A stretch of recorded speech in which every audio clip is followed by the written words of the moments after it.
Assalamualaikum yang seger-seger. Acar kedondong nyawung Palembang ya, yang rasanya asam manis lemaknya. Nih, seperti ini ya. Kedondongnya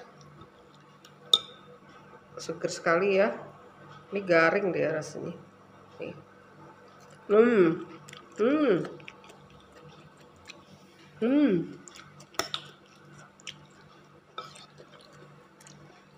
Ini kita dinginkan dulu di dalam kulkas ya. Baru kita santap. Tahan sampai berminggu-minggu loh.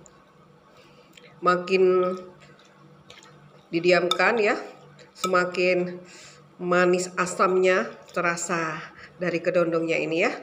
Wow, lemaknya.